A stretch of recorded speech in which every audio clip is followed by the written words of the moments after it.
ጤና ይስጥልኝ ወንድሞቼ፣ ይህ የማሳያችሁ የአበሻ ቅቤ ይመስላል አይደል?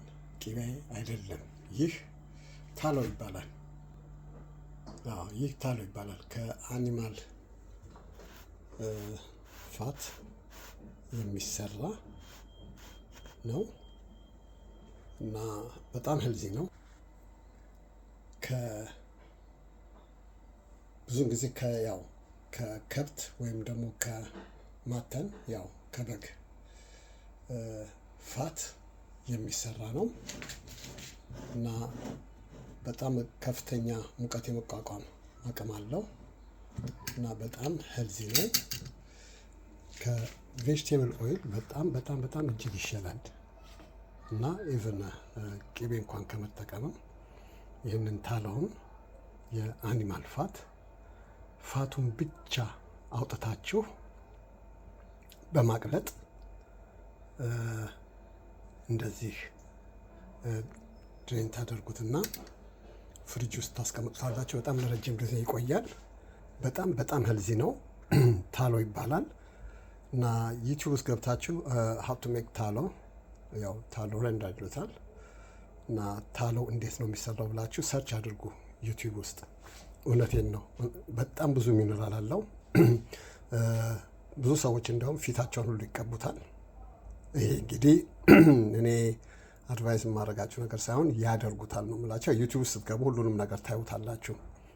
በተረፈ ይሄ በጣም ጤና ነው። ጣምም ይጣፍጣል።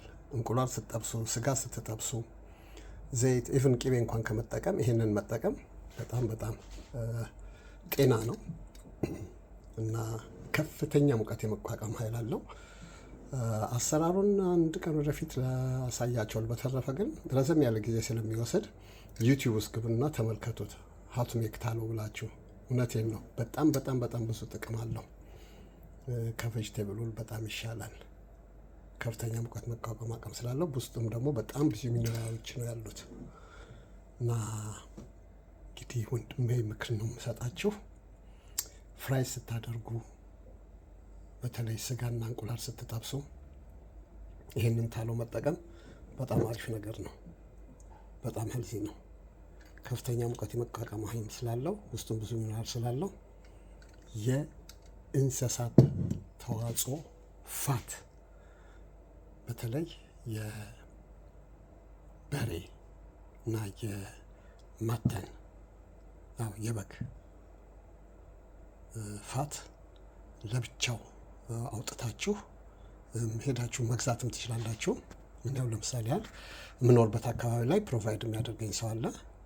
የከብት ፋቱን ብቻ ፓርት አውጥቶ ይሰጠኛል።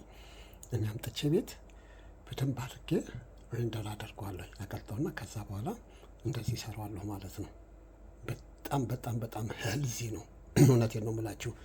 ቬጅቴብል ኦይል ከመጠቀም ይህን መጠቀም በጣም ጤና ነው እና በተረፈ እንግዲህ አንድ ቀን ወይም ደግሞ እንዴት እንደሚሰራ አብረን እናየዋለን። ኦኬ፣ መልካሙ ነው። ባይ